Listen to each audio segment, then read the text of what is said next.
Sa panahon ngayon, maraming broken family. Hindi lang dahil sa kakulangan sa pera, kundi dahil may mga tatay na kulang sa emotional intelligence.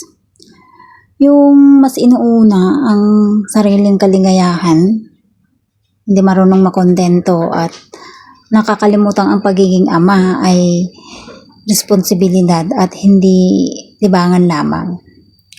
Ang iba gusto nilang ituring bilang haligi ng tahanan, pero kapag may problema, sila yung unang nawawala. Kapag may obligasyon, biglang mahirap hanapin. Mas inuuna ang pansariling kaligayahan kaysa kapakanan ng asawa at mga anak.